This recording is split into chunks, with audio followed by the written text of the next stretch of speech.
that his ideas of routine continue to be incorporated into a kind of serial ideology.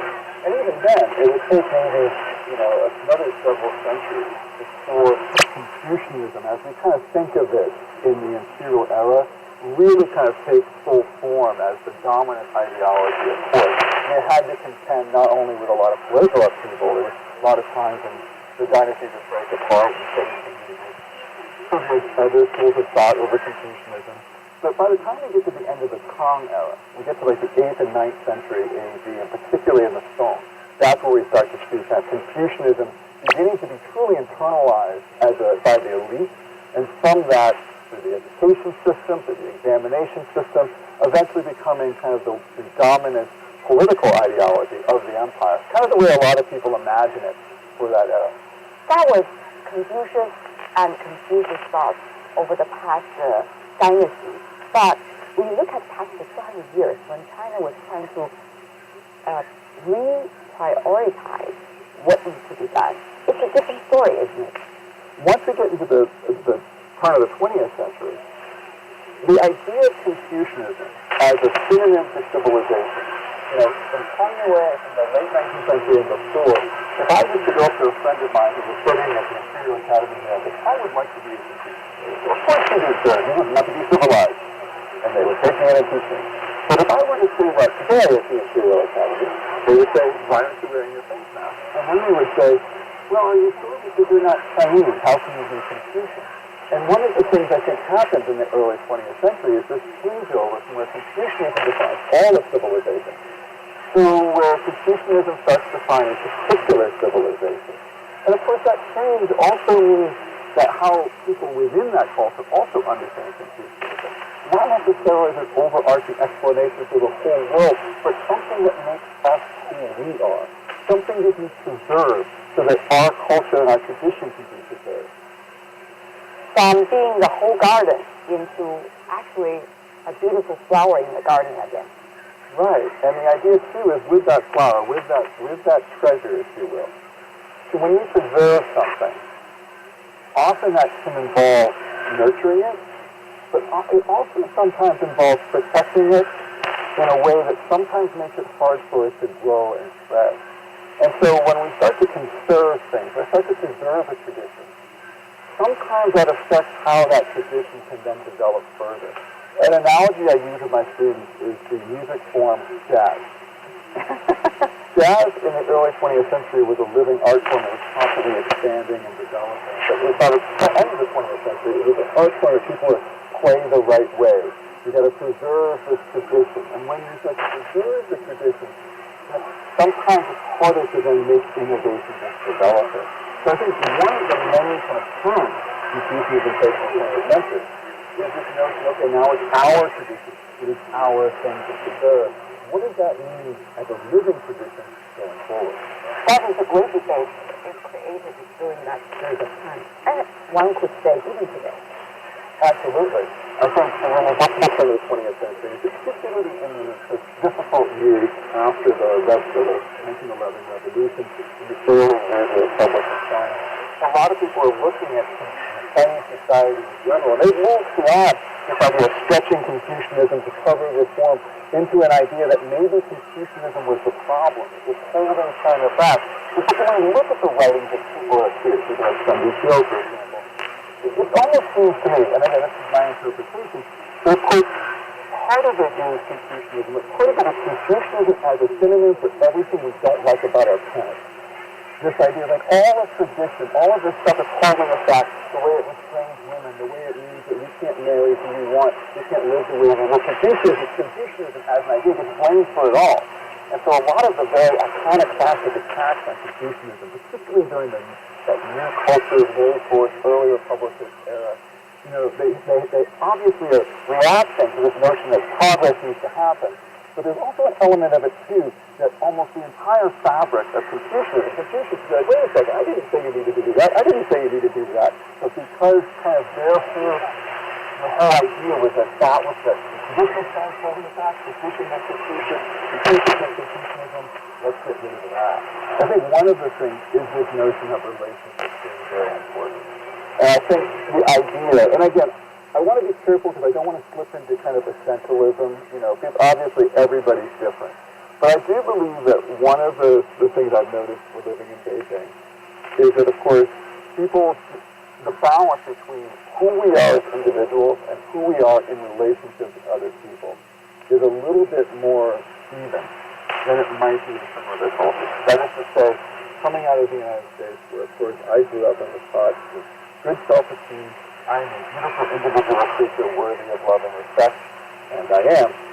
But in China, I also learned that I'm also somebody's friend, teacher, student, and I need to be able to act within that network of relationships in a way that emphasizes that empathy, reciprocity, and ritual. Now, people go around saying, well, that's because it's Confucius. Of course not. But it's there anyway. And Confucius as a person, as a historical figure, and also Confucianism as some could argue a part of the philosophy, has been studied around the world. And we see that study and observation, interpretation of them could vary from time to time according to who was studying them and what time they were being studied. That is also very interesting, beyond borders. Sure. I think as an interesting example, one of the earliest groups in Beijing to study Confucianism were the Jesuits who arrived in the 16th century. And two of the things they gifted to the world through their appreciation of Confucianism was, one, they really wanted to emphasize the humanist side of Confucianism. They wanted to de-sacralize the teachings because, of course, they wanted to be sure that people could be Catholic and Confucian at the same time. So they were part of they began kind of this idea that Confucianism exists somewhere between philosophy and religion, even though those terms, as we understand them today, didn't really exist at the time. The other thing that the Jesuits do, of course, is they helped to give Confucius his name. We always think, in China, of course, everyone calls him Kongzi. Then eventually he gets his hip-hop name, Grandmaster Kong, Kong Fu Zi. And, the Jesuits, in their wonderful way, said, he's a great moral philosopher, but if you're going to be a great moral philosopher, you got to have a Latin name. He was born in Shandong. Doesn't matter. He has to have a Latin name. So they Latinized Confucius or Confucius. So your example of how people around the world study Confucius, not only has that helped bring Chinese culture to the rest of the world, but it's interesting how, in the study of Confucius internationally, it's also in some ways helped to influence how Confucius is understood, not only in the world, but even a little bit in China. And that also, in return, having an impact about Chinese understanding of Confucius as a person and also about Confucianism as part of the philosophy. How others are looking at it. We are looking at the mirror, and the mirror could also help us how to adjust the way we dress. And that eventually could also have an impact on the way we look anyway. So this back and forth, the ping-pong effect in a way, it's very interesting. It's been really interesting, too, how beginning in the 20th century, you still had, in a lot of academic institutions and universities outside of China, people studying Confucianism and even making some really important contributions to the development of Confucian thought. We sometimes talk about the Harvard School of Neo-Confucian. Right. And I think there are people who are better than I am to talk about that, but I do find that process very fascinating.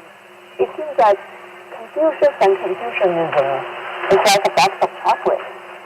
That everybody could find something that they want at the time when they want it and take advantage of it so that they could find something that what they need.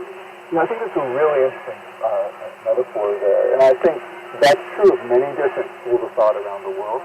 I think also, we're right across the street from the Imperial Academy Board again. And I think one of the interesting things about that space is Confucianism is like a box of chocolates. People can kind of take whatever they want from it. The purpose of Boards of Gym wasn't just education. It was also to make sure that the chocolate was well labeled and people knew exactly which pieces they should take and which pieces they should leave in the box. And of course they did that not only through an educational curriculum there, but also supervising the examination system as well, which is part of that. Thank you so much, Jeremiah. Thank you. I love everything you've explained. Well, I appreciate that. Thank you for having me. That's interviews from our series, Discovering Confucius. That's all the time we have for today. If you'd like to know more, search World Insight or check out our YouTube channel on Twitter and Facebook as well. I'm Tian Wei on behalf of the team in Shifu and in Beijing. Thanks for being with us. Bye for now. Would you like latest news updates about China and the rest of the world. Tune in to the Beijing Hour every weekday for the latest in politics, business, sports, and entertainment from Chinese perspective. Subscribe to Beijing Hour for free on Apple Podcasts, Spotify, Google Podcasts, Stitcher, or wherever you get your favorite podcasts. Want to learn about world affairs in a more laid-back and accessible manner? Join insiders, experts, and analysts in the casual setting of the chat lounge to hear their personal experiences and opinions on major events and hot issues. Subscribe to Chat Lounge for free on Apple Podcasts, Spotify, or wherever you get your favorite podcasts.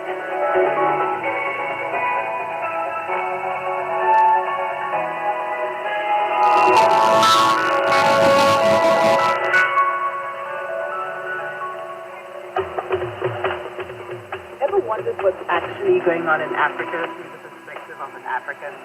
How are things really going between China and Africa? What's the narrative of this relationship? Well, get a perspective with China-Africa talk. Hear from African diplomats, entrepreneurs, academics, Chinese natives, and more. Get an hour wavelength every week to find out what's real with China-Africa talk. Find us on Apple Podcasts, Spotify, Google Podcasts, and more. We'll see you there.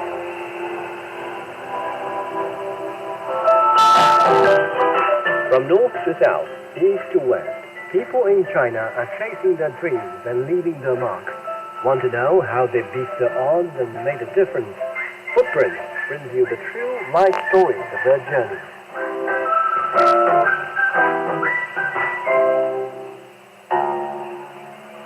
Experience the musical classics of the East. Mingle with the masters of Chinese music. 我的这种美召唤了你。因为蒙古民族被称为马背民族，小小二胡。 Music talks. Witness the sound of antiquity and modernity. Ideas matter. Ideas matter. This is Dialogue. Hello and welcome to Dialogue. Happiness trended as the most searched word on the internet during the pandemic, highlighting the ongoing importance of mental health. As the world battles the ills of disease and war, has a universal desire for happiness changed? What defines happiness? And how do China's human rights efforts impact its society and people's happiness? To discuss these issues and more, I'm joined by Jiang Lu, Associate Professor at the School of Marxism Studies at Renmin University of China, Wang Dan, Chief Economist at the Hang Seng Bank, China, Nung Ahmad Khan, Research Fellow at the Center for China and Globalization, and Anna Tengen, an independent current affairs commentator. And that's our topic. I'm Xi Zhuo.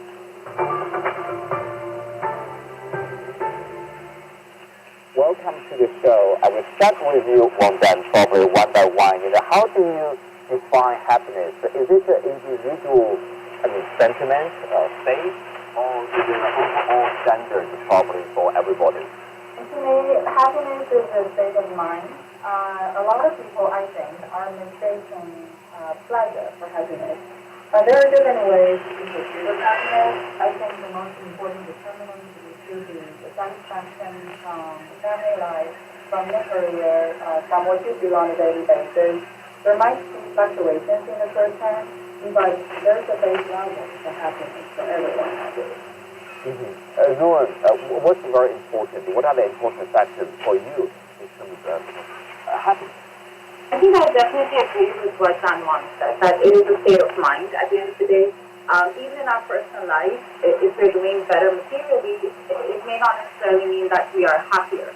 So for me personally, it means obviously personal relations, family, how the children is going. And I think in general it also, maybe for many people, it could also mean a sense of happiness when they feel they have a value to add in their surroundings, in their personal life towards what they care about, in their career towards what they're working for, their organization, etc.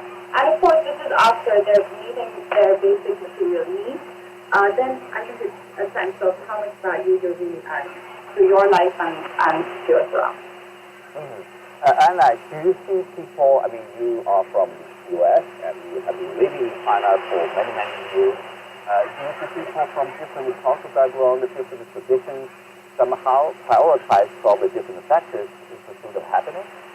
Yeah, absolutely. I remember, vividly coming to China for the first time and going to Qinghai province, which was a very, very poor province. I mean, and the area, it was bleak. I mean, the mountains had basically been eroded, forested, and people were living a very, very difficult life. But, I stopped to talk to people, and I talked to this one guy who lived in a house where it had no windows. They used blankets for the door and the windows. That area is extremely cold. And, I talked to this guy, and he was very, very happy. And I asked him, I said, well, how is it going? And he said, it's great. And I said, why? He said, well, I used to eat meat once a year at New Year's. Now I have meat once every week. And he says, my children are going to school. And he said life is wonderful. It's looking up. He was very thankful for the local government, etc. On the other hand, I've mentioned, I know a fair number of billionaires over the years. Totally miserable. Absolutely miserable. They're all talking about their next deal and how this is going well. They're really, really dissatisfied, unhappy. They want more from that. But I think that gives me the key. I mean, at a very basic level, we have to fulfill our needs. And then happiness, when you have very little, it's just having enough. Once you start becoming middle class, yes, I agree that then it becomes more about your expectations of what you think you need, what status you have, how you interrelate to your family. But that's very, very middle class. And that's where one of the big misunderstandings about China comes from. When China came from that time when people ate meat once a year. And this is just, people in Europe and America say, oh, I can't believe that. But that was the reality. And so, when you start imposing the middle class values, whether they're about human rights or necessities and things like that, there's so much of a misconnect between Western culture and what was China. Now, China has quickly become more middle class, but it doesn't encompass everybody. And, with the poverty, anti-poverty movement that China is maybe poverty eradication, this is very important, especially for this base man, right? But it's somehow missed when you start talking to people in Europe and America. They say, oh, yeah, that's good. I don't know what it means, but, that's good. And they kind of dismiss it because they say, oh, no, they can't be happy because they don't have, quote, human rights the way we see them. They don't have a ballot. They can't just, scream in the streets and carry guns and things like that. Everything is regulated, it's ordered, it's planned. So, yeah, very different expectations about what exactly is happiness. There seems to be differences in different societies about what type of happiness means. Professor Xia Lu, you are an expert on China, you have been studying philosophy. So what are the factors to you, in your opinion, to measure happiness, for example, for the Chinese people? Yes, thank you very much. I totally agree with the previous conversation about different definitions about different definitions of happiness. For example, it is very clear for us to define what is the star, what is the planet, and what is let's say, a kind of a stellar system. But the definition like the happiness or this kind of definition is difficult for us to define very precisely because it is more of a self-perception. So we have a kind of example to illustrate the feeling. Actually, the definition of the happiness is basically on the personal feeling about how you perceive or what kind of interest you can perceive and what kind of interest you have now. So this is one kind of a difference. So your research perception of what is actually compared to what you have now. So if we kind of take the kind of railway about more than 110 years ago, Dr. Sun Yat-sen, the founder of the Revolutionary Alliance, who overthrew the Qing Dynasty, founded the first republic. also. And he actually, after became the first president of the Republic of China, of the exploring the Qing dynasty, he proposed a railway construction for China, for the then China, and he proposed that China will or would build 10,000 miles within 10 years. But actually, the war we all know that actually until this year or last year, China, the overall miles of the Chinese railway, including active rail and the commission rail, actually 50,000 kilometers, roughly around 10 miles. So it's a very kind of long construction. But back then, we talk about the ordinary people, how you change your life and how can you travel from Beijing to China, how can you travel from Beijing to Guangzhou, and it would take a very, very long time for them to travel to travel the train. And now people enjoy traveling, taking traveling or taking trips by the train actually really cheap. So traveling basic elements influencing or affecting the definition of happiness. That is how do you feel, how do people feel their current situation and their future pursuit of situation. So this is a kind of more of a subjective understanding and perception. So I agree with that we kind of come to this idea like different people and different societies will have different definitions of happiness, but it's more of a self-perception rather than concrete definition based on some criteria. So it seems like the sense of program factor performance or achievement is important when you compare with what you were, where you were in the past decade, for example. On that, obviously, the economic progress plays an important role in people's sense of feeling happiness. If you look at the numbers from the National Bureau of Statistics, for example, in China, in 2021, the median per capita disposable income per Chinese resident in China was 29,975 yuan, an increase of 8.8% from previous year. So this is the people's income is increasing.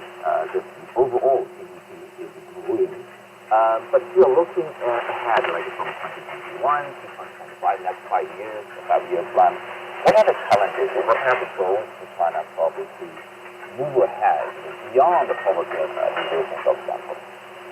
The biggest challenge is how we can sustain a relatively high pace of income growth, especially with the challenge of poverty control. It just seems that for many cities, the expectations for property market and for consumption have been fundamentally reversed due to a slowdown in the income and wages.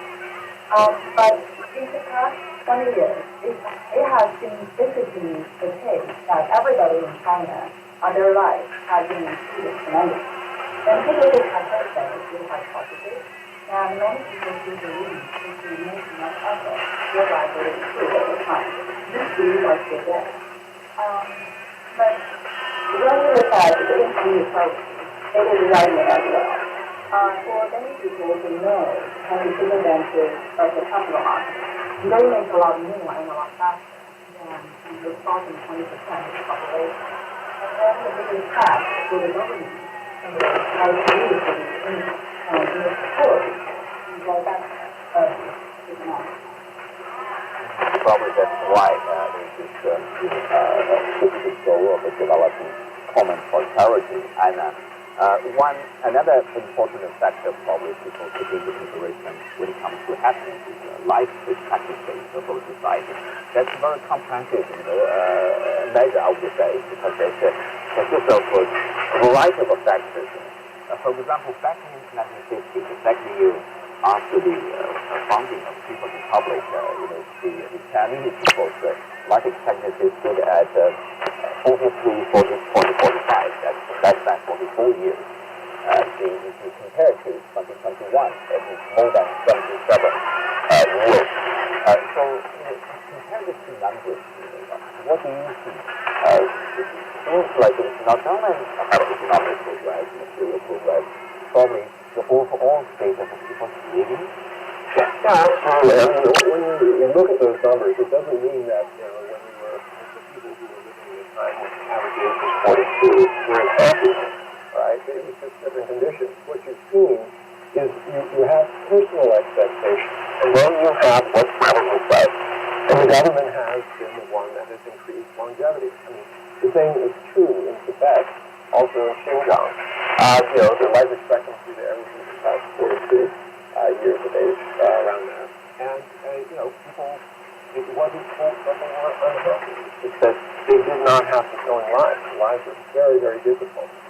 They might have found the happiness in their family or in their religion or whatever it was, but it doesn't mean it. So I don't equate more money with happiness. It really has to do with your expectation and also whether you feel positive about yourself and society. And it's not always, when we talk about happiness, sometimes we tend to think of it in terms of person. Am I happy? Right? But happiness is not something where I can be happy and everyone else can be unhappy. There has to be a balance between the happiness of the individual and society. There has to be this sense of society going forward. Otherwise, you're depressed, right? Even if I feel, I've had enough, but I feel that when around me is suffering, that is really hard to say, I'm really happy. So, there is a collective sense, an individual sense, and the collective sense is really driven by planning, by the government, by those who are responsible. Once you have promoted people's lives, increase their income. But it's not the income alone, it's the opportunities that come with it. Education, the ability to spend time with your elderly relatives, take care of your parents, give them what they did when you were growing up. These are very, very harmful benefits for happiness. Some people find in terms of security, but it is not simply money alone. And I think that is one of the biggest issues that is facing a lot of developed countries, is that people equate money and happiness. And I really don't see it. As I said, I have done too many billionaires who are just miserable as anybody I've ever met. Yes, in Xiaolu, if you look at the numbers, what's obviously the progress in market capitalism. It's about the multiple factors problem, not just about the economic progress, it's about the state of mind, about the obviously public safety, and of course, if you look at the challenges as mentioned by Wang Zhang, the widening gap between the rich and the poor, that could create a sense of frustration if not resolve the problem. And the Chinese government obviously is trying very hard to take care of the people, for example, the goal of common prosperity. So that is the main issue about the people's sense of happiness. So I would argue that this kind of difference or the change of the age or change of the life expectancy does not only, imply the expansion or extension of people's lives, but also the increase of people's choice, people's options about how their lives should be, how their lives should become. So I can only get, for example, 40 years or 50 years, and I can focus on, a lot of, let's say, survival methods. But if I say have more time, if I can have more, let's say, more time to prepare, then I would focus on more of the, the spiritual and spiritual development. So you can make more, more happy, making, get me more opportunity and more options to spend my life. That is a very, very important, function, supporting of very basic supporting material or supporting definition for their happiness, or for people to feel about happiness. And then, I would like to argue that in different periods of development of Chinese transformation, for example, not only the Chinese government focus on economic growth, but also focus on the life expansion or the expansion of people's livelihood or the expansion of people's livelihood. Get more opportunities, get more options for people so that they can choose what their life can become, so that they can choose what, how much colorful their life could become. So this is, I would like to argue that not only the foundation, not only the achievement that the Chinese government has already, made, but also the future targets or the future goals that the Chinese government should also follow. One part of, probably one additive factor narrowing happiness or not will be the access to quality health service. the government policy in providing the health services to people. During, if you look at the different examples, for example, the pandemic, what the government has been doing, protecting the life of the people, the health of the people, China, the policies, and the dynamic zero infection policy over there. And recently, as you know, it's a little bit controversial about different ideas because the current coronavirus is a new variant, is very, very contagious. The previous 2 years, it's a stunning success. But even now, people look at, people would say, this is part of the controversy, this is part of the resistance, people would say, the idea, the philosophy, or the concept of protecting people's life is critical. It says something about the Chinese government, about the Chinese philosophy in terms of governance. And particularly if you compare with China, some say if China follows the US model, for example, probably more than 4 million Chinese people would have lost their lives. 100%. Actually, I think this point also connects partially with something mentioned by our finance, the level of money you have. It depends in the end what are the options available to you.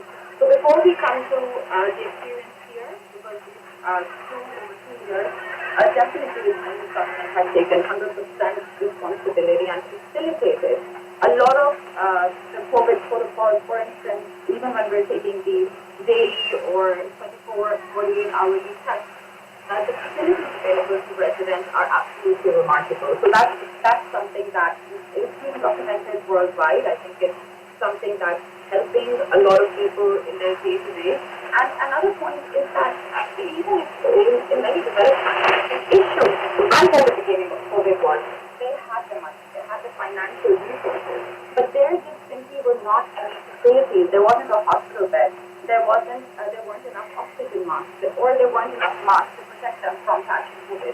All of this has been taken care of in China. And yes, for sure, even though there has been, in the beginning, for example, in Shanghai, the way was different. People also reacted, people gave feedback, and there was improvement. In Beijing as well, we were able to manage very quickly the fact that we were trying to take a daily test, or maybe some of us were working from home. All of that was facilitated in a way to make life convenient for people. And fundamentally, everyone agrees that this dynamic zero COVID policy is better. We are prioritizing saving all lives, and it takes a bit of effort from everyone. And I think over here, another very important factor is how people are seeing.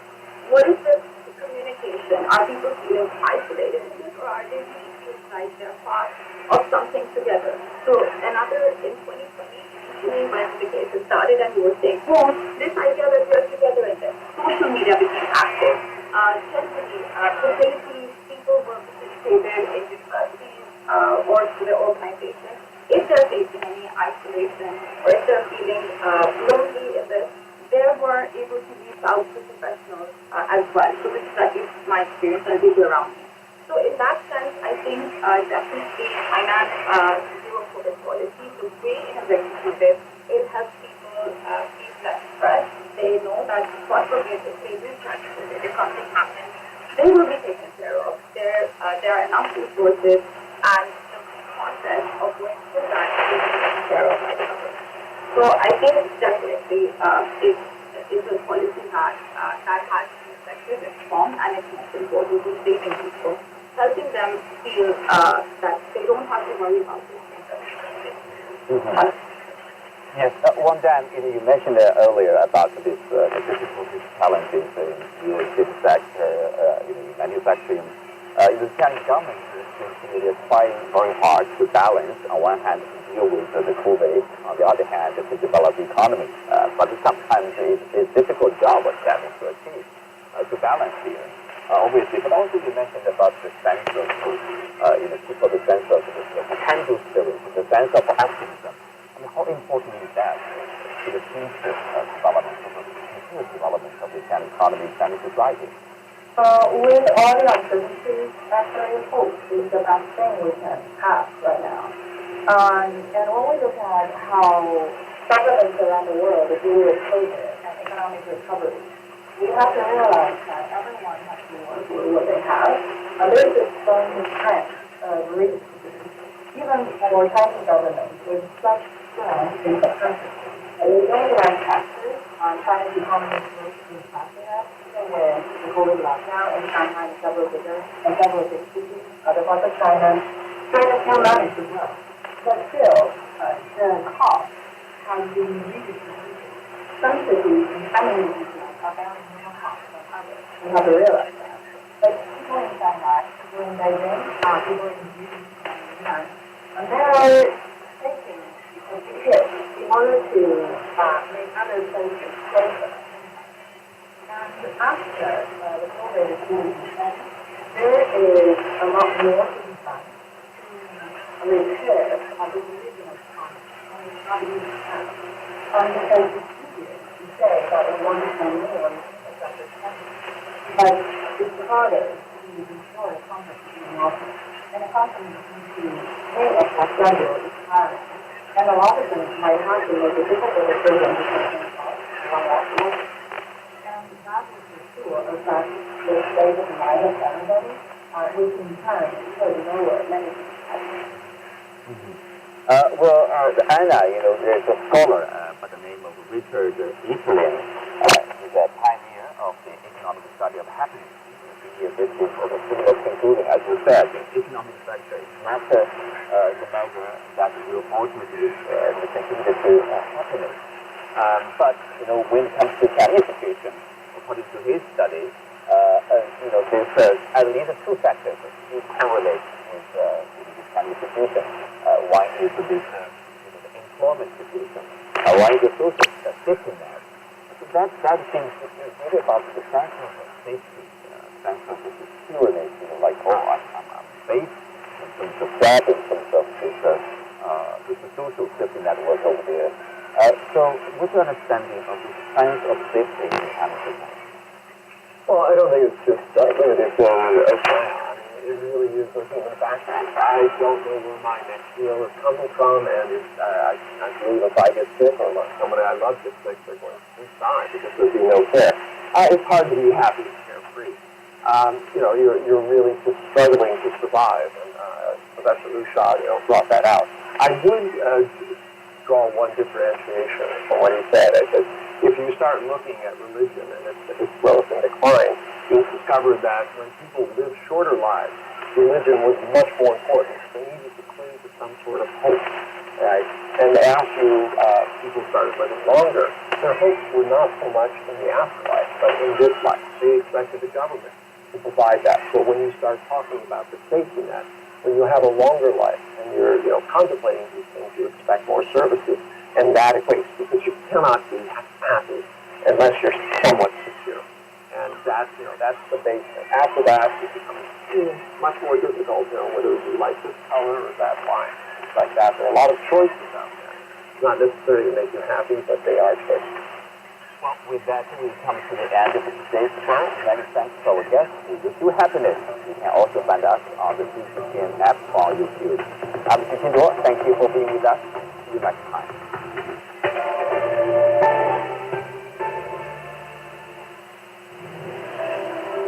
China's river, a school of life. From the food fish promised depth, the fertile soil that promises bountiful harvest. The fresh water people drink, the hydropower that drives economic growth. For thousands of years, China's rivers have shaped its history and remain crucial to the country's future. Among China's great rivers, CGTN special coverage on China's major river systems and their role in building a nation. Only on CGTN. Find the Beijing Hour at precisely 6 p.m. Beijing time. We meet you on podcast and on air every weekday. The Beijing Hour, your window on China and the rest of the world. 我爱你 I love you. 我爱你 This might be the easiest way to say I love you, but there are so many other romantic expressions. No matter if you're a rookie 你好，我是教我你讲讲。 or a sophisticated learner, 我来北京5年了，我是本地人。 there is definitely something that will interest you. Check out Takeaway Chinese, a word that starts with 你好.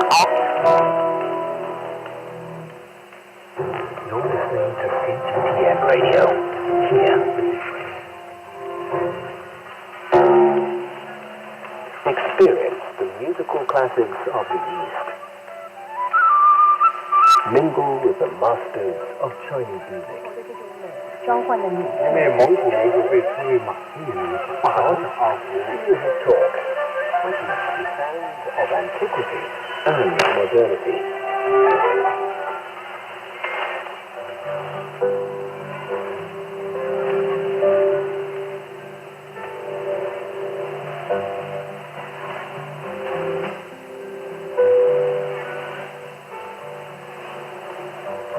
曾在年少时广场游赏，其实那年纪真不不知不觉的时光在流转，慢慢的我一直在寻找，一直在寻找忧虑的蓝天，一直在寻找没有忧伤的世界，遇到的眼神能像旋律真不然，这样的心愿藏于计划的水岸，一直在寻找无忧无虑的蓝天，找无忧无虑的蓝天，一直在寻找没有忧伤的世界，一直在寻找没有忧伤，这在孩子的梦里见过如此单纯的那天，让我安静地看着时光从此不再人间，就为了如此单纯的容颜，就为了如此的笑脸，如此的干净虔诚的祈祷，就为了最初最初的自己，无忧无虑的蓝天，最初的自己，没有忧伤的世界，所有的年轻宛如雪莲变成土壤，简单的夙愿才能尽好的岁月，最初的自己，无忧无虑的蓝天，无忧无虑的蓝天，没有忧伤的世界，没有忧伤的在孩子的画面里见过如此单纯的那天，安静地看着时光从此不再荏苒，啦啦啦啦啦啦啦啦啦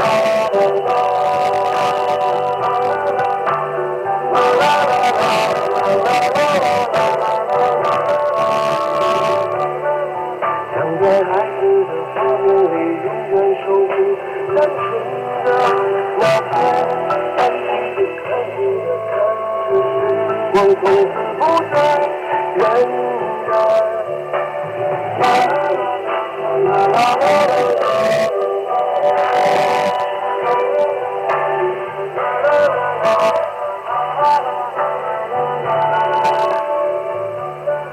想在孩子的画面里永远守护单纯的那天，安静地看着时光从此不再荏苒，我竟然突然流下了泪。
海边，月亮还在抽着烟，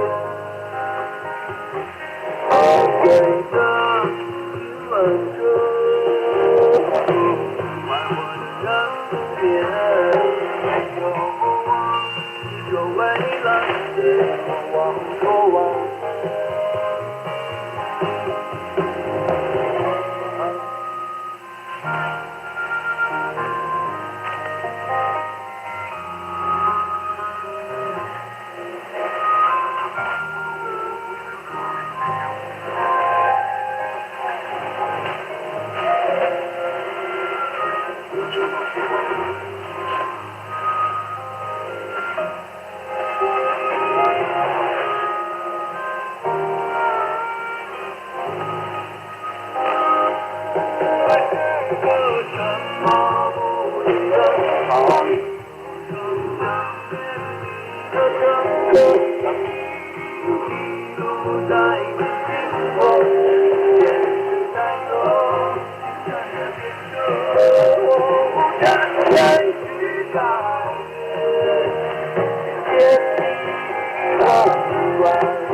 望风吹动着风号，只想着风铃说我回来。站在这城市的尽头，想着想。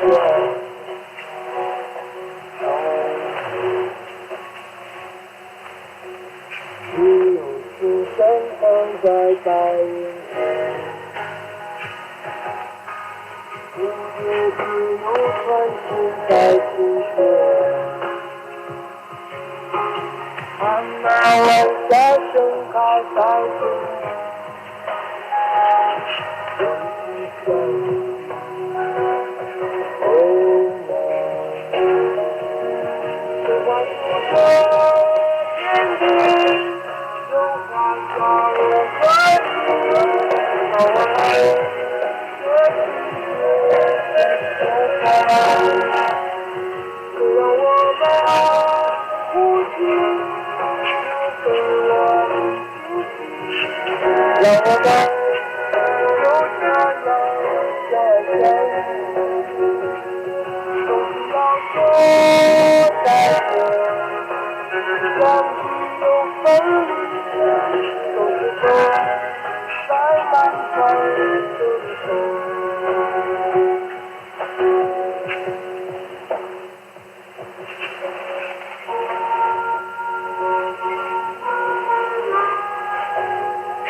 中国话，话中国。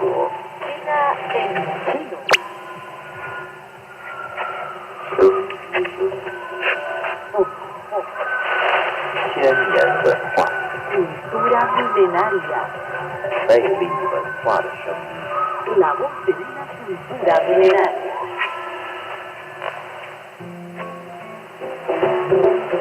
Hola a todos, bienvenidos al programa Chinochinos con Jessica. Saludos para todos nuestros amigos. Bienvenidos a su programa de China. Pues hoy vamos a hablar sobre los colores y su significado especial en la cultura china. Pues la palabra color se dice yanse. Y todos los nombres de los colores en chino van a terminar con este suo, que también indica decir color. Por ejemplo, tenemos hongsuo, el color rojo, huangsuo, el color amarillo. Pues empezamos por el color rojo, que en chino se dice hongsuo. ¿Y conoces algo sobre este color en Occidente? De acuerdo.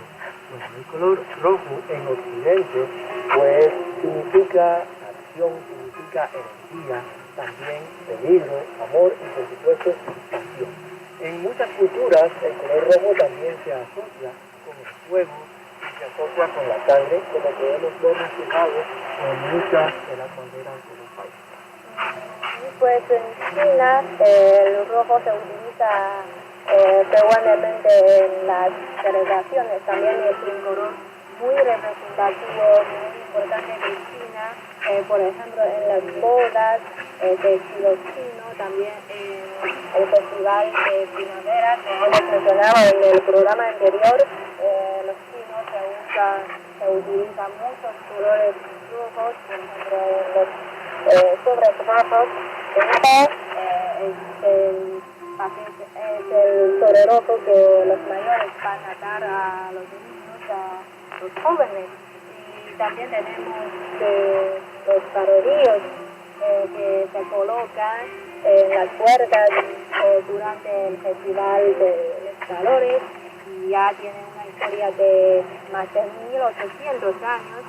Y pues el color rojo en la cultura china simboliza todo lo bueno, por ejemplo, la buena suerte, la pasión, el entusiasmo, la felicidad.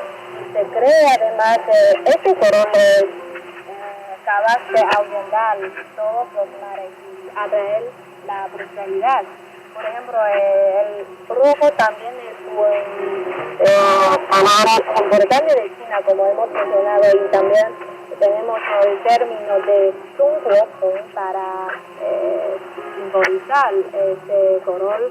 Y como has dicho, la bandera nacional de China también tiene el color rojo como el fondo, así que podemos notar que este color es muy importante en nuestro país. Es correcto, el rojo en China pues, se relaciona con el éxito también y la popularidad.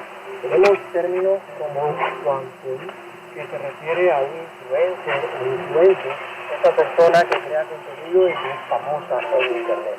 También tenemos otras palabras como shouting, que significa hacerse famoso, y otros términos como kai men, que significa tener un buen comienzo. Pues en cuanto a la personalidad que tiene, En cuanto a personalidad, esto se relaciona con personas enérgicas, positivas, personas abiertas, sociables y entusiastas.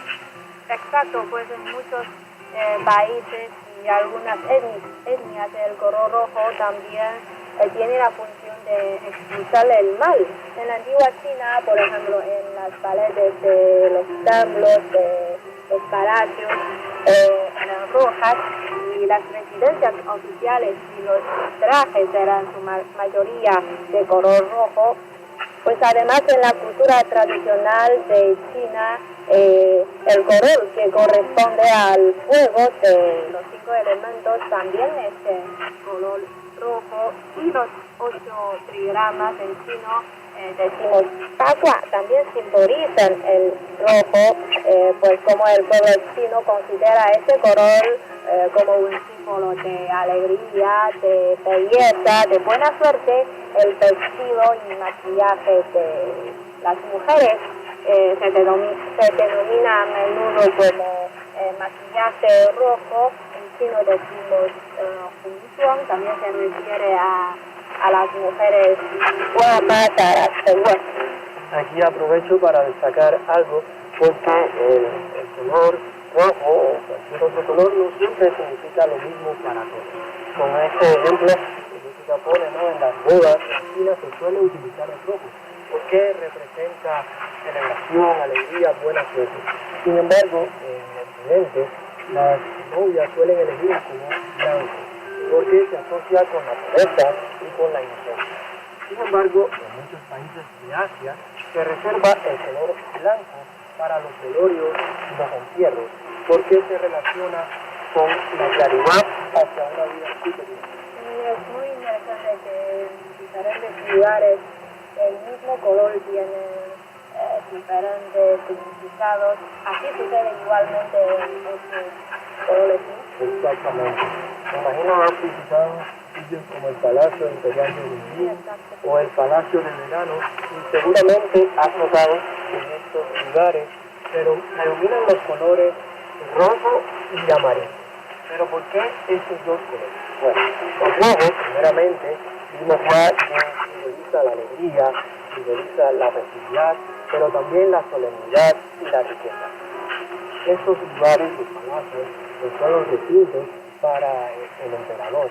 Por lo tanto, tenían que exhibir esa riqueza noble, esa supremacía por doquier. Ya desde la dinastía Zhou, el siglo XI a.C., se usaban abundantemente el color rojo dentro de los edificios de los palacios. Y es por eso que podemos ver en estos lugares pues, paredes con ladrillos de color rojo y también tejas de color amarillo.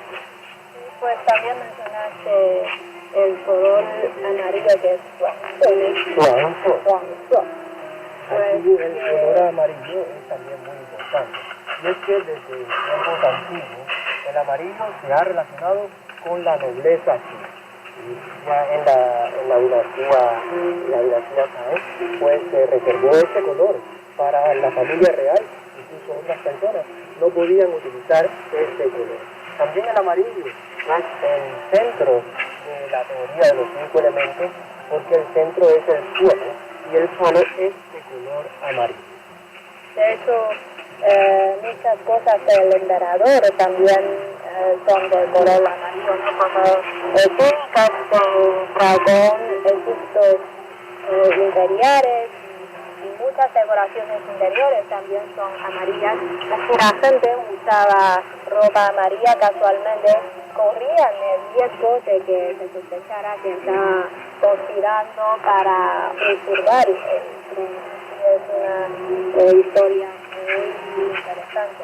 Así es, y con este color se pueden formar diferentes palabras. Por ejemplo, tenemos Huanghe, que se refiere al río amarillo. Huang, amarillo. Río. Y este es la cuna de una civilización china.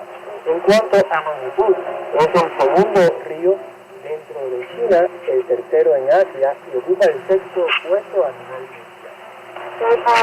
Con este color también tenemos la palabra como huangua, los pepinos, aunque el pepino es de color verde, pero en chino decimos huangua y huangful hasta de huangful.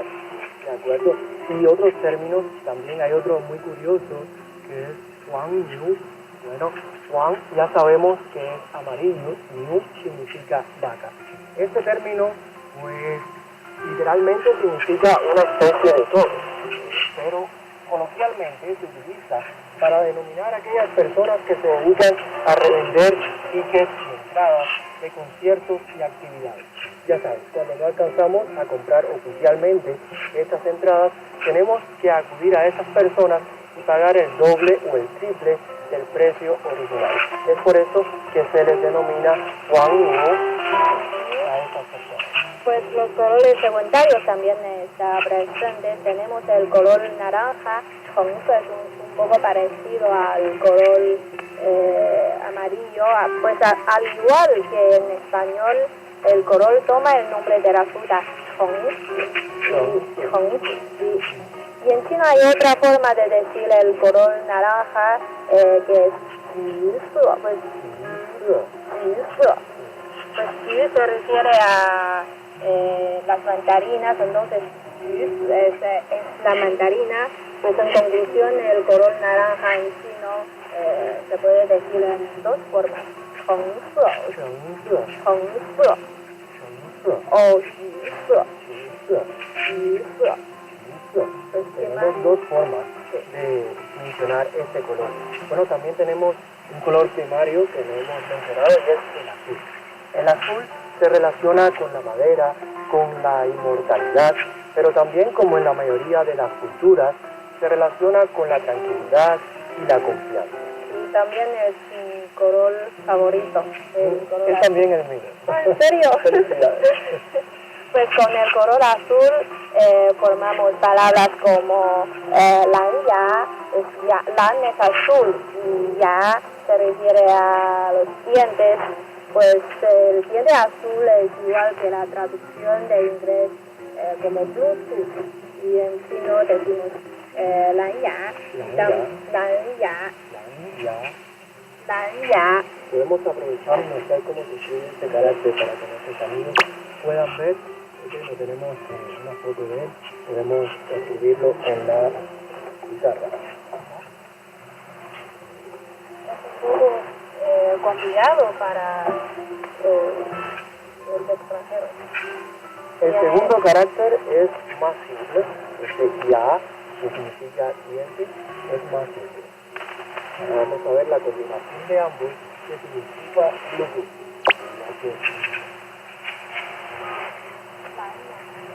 Este término usado en la informática.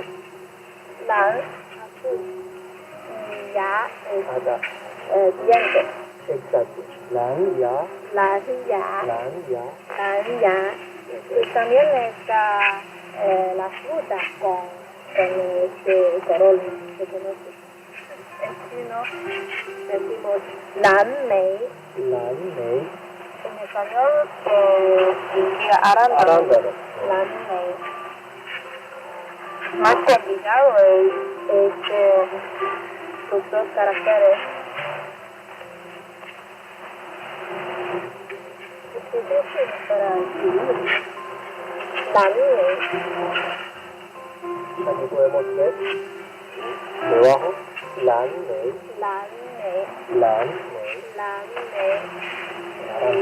También tenemos como lancian, ¿lo conoces? Lancian, al cielo azul. Cielo azul. Lan azul. Cielo.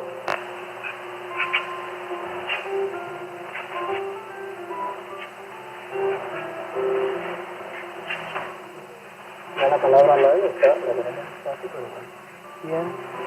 Así es, lan, cien es muy fácil. Muy simple. Pocas frases para las personas que se inician en escritura básica es muy fácil. Así que repetimos esas tres palabras. Ya conozco. Lanya. Lanmei. Lancian. Bueno, debemos mencionar también el color verde, ¿no es así? El color verde simboliza esperanza, también se relaciona con la naturaleza. Y bueno, la luz verde significa viento, tanto en el tráfico como en cualquier otro contexto. Pero acá en China, al utilizar ese color y formar algunos términos, tenemos que tener un poco de atención. Por ejemplo, tenemos cha, que significa té verde. Ver, cha, Sin embargo, esto también se puede usar de forma coloquial en términos que a veces usan los internautas para referirse a tecnologías que son una apariencia frágil, dulce, muy inocente. Sin embargo, en la vida real es todo lo contrario. Por eso se usa este término como cha, igual. Hay que tener un poco de cuidado en qué momento usarlo. Además de su significado original, que es se refiere a una bebida tradicional de China. También tenemos la palabra no como sombrero verde, que se refiere a como cuando tu pareja es infiel y lo que en algunos sitios llama poner los cuernos. Y podemos decir que uno lleva un sombrero verde. Así es, el verde en China se asocia con algunos significados negativos. Ya no es correcto llevar un sombrero verde porque tiene esa connotación. ¿Qué otros colores tenemos? Tenemos un grupo de colores que a mí me parece que son contrarios. Eso pues el color negro y color blanco. El negro y el blanco.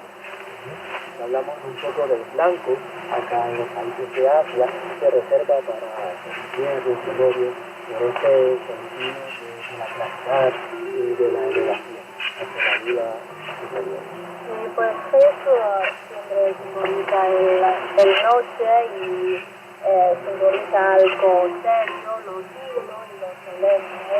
Pues para eso es la pureza, como ha escrito, se utiliza frecuentemente en las bodas. Y creo que ahora en China también tenemos las bodas de estilo occidental. Las chicas llevan los trajes de color blanco. También, es una mezcla ya china, es muy moderna. Hay quien prefiere el color blanco al estilo de Occidente y también otras novias al estilo más tradicional eligen el color rojo para simbolizar esta alegría, celebración y buena suerte en China. Y pues para eso también tenemos la palabra como relacionado con la pureza, no para eso, como conoces. Blancanieves. Blancanieves, un cuento clásico muy popular. También Bai Ma Wang, príncipe azul, que es la media naranja. de algo. Una pareja igual, la pareja perfecta, en la que siempre se siente. Son un país idiota. De acuerdo. Entonces, tener en cuenta estos términos que nos comenta Jessica, cuentos usados, son palabras que se usan en los cuentos y también en la vida real. Pues, eso siempre está relacionado con las actividades ilegales. Como el mercado negro, Mercado negro. piratas, Hacker en español, se refiere a los piratas informativos. Y también tenemos la palabra como coca, la cosa que acabamos de usar, la pizarra. Tiene el nombre de los paypal, que es un poco como pizarra en blanca, el otro es tradicional, con el color paypal. De acuerdo. Pues nada más, ya hablamos todos los colores que queremos presentar en este programa. Espero que les haya gustado el programa de hoy. Con esto terminamos. Hablamos sobre los colores principales en China. Bueno, nos vemos en el próximo programa de China en China. Muchas gracias. Hasta la próxima. Pues ya, hasta la próxima.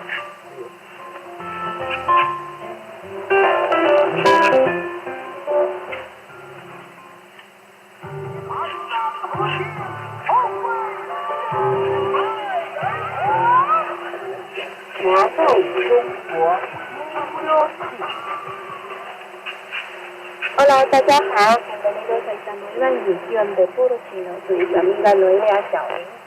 Hasta ahora hemos aprendido las 6 vocales simples del pinyin. Hoy comenzamos el estudio de las vocales compuestas. ¿Cómo son las vocales compuestas? ¿Cuáles vamos a aprender en esta clase? Invitamos a nuestra profesora Leticia para que nos haga una breve presentación. Hemos aprendido las 6 vocales simples en pinyin, el chino mandarín. A,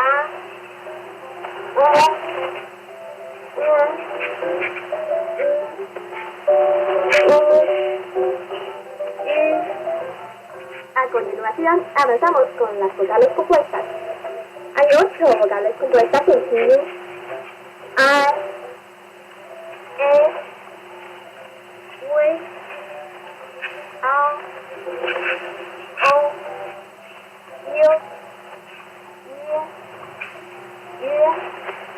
las cuales se forman uniendo 2 vocales simples. Hoy estudiaremos las primeras 3 vocales compuestas. La primera vocal compuesta se pronuncia A. Abramos la boca grande, de la punta de la lengua toca la parte posterior de los dientes incisivos inferiores.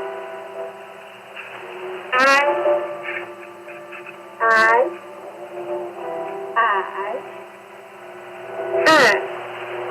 En segundo lugar, pronuncia la boca se abre menos que la A y se extiende hacia los lados. La pronunciación es muy parecida a la E en inglés. La U es otra vocal compuesta. Es curioso porque en realidad es una combinación de U y E. De este modo podemos pronunciar primero la U y luego cambiamos la forma de la boca para lograr la E.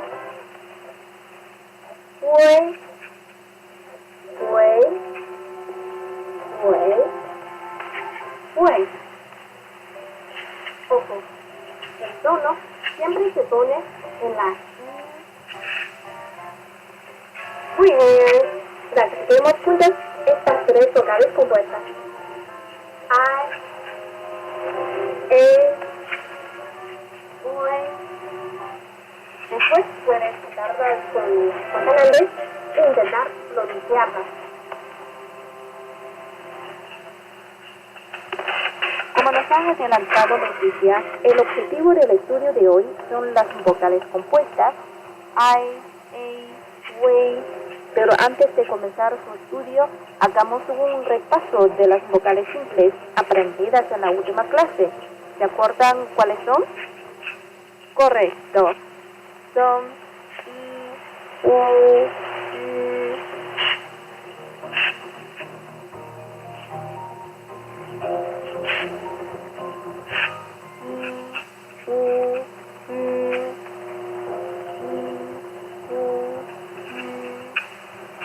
comenzamos con la I en los 4 tonos.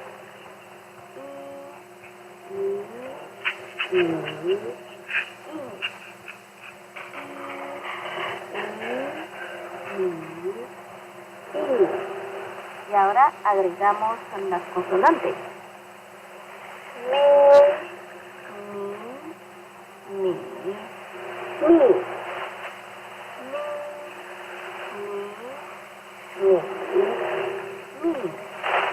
otro ejemplo.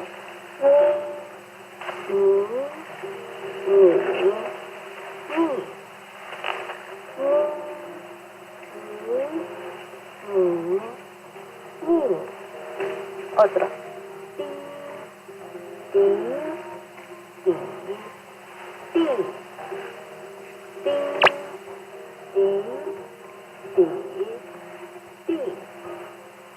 El cuarto grupo, li.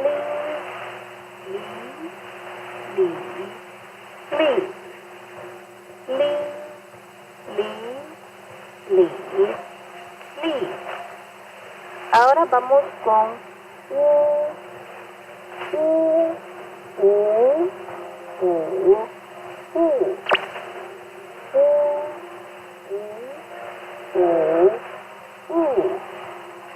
ahora con las consonantes.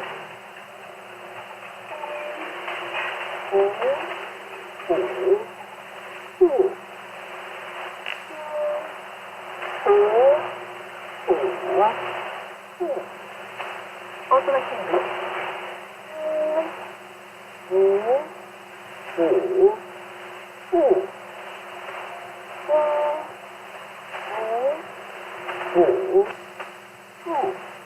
Otro.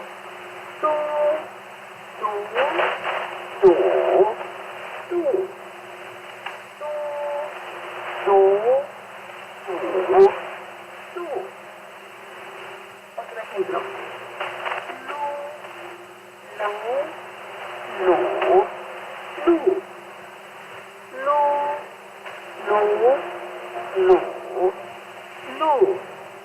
Ahora vamos con la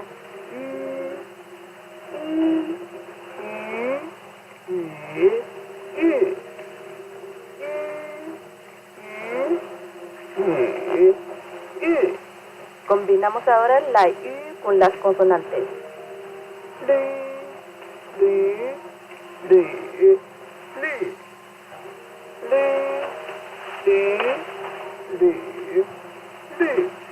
Otro ejemplo.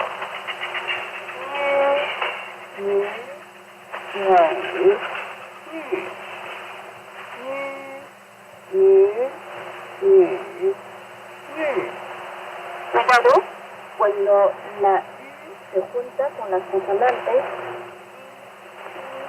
que se escriben igual que las letras españolas J, Q y X, hay que quitarse los 2 puntos sobre la U en la escritura, es decir, se transforma en U, pero sin cambiar la pronunciación. Consulte las notas en nuestro sitio web espanol.cri.cn. Y ahora practiquemos la U con las consonantes I, U, I, primero con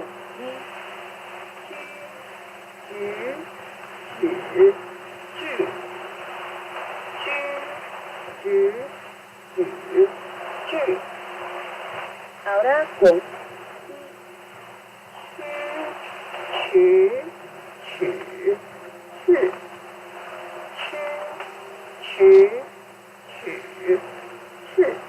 ahora con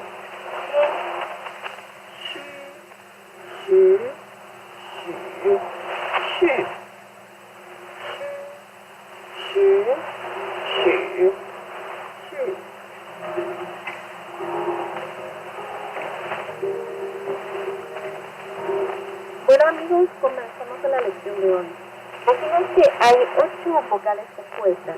Las llamamos de esta manera porque se construyen mediante la unión de dos vocales inglesas. Y ellas son I, A, we, au, o, you, ye, ye. Hoy vamos a estudiar las tres primeras. I, A, we. Escuchen bien.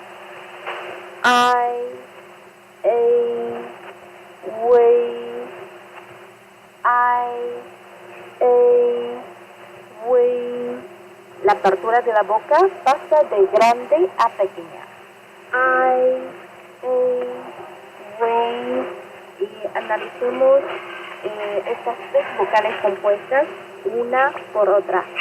La escritura de la vocal I se forma con la unión de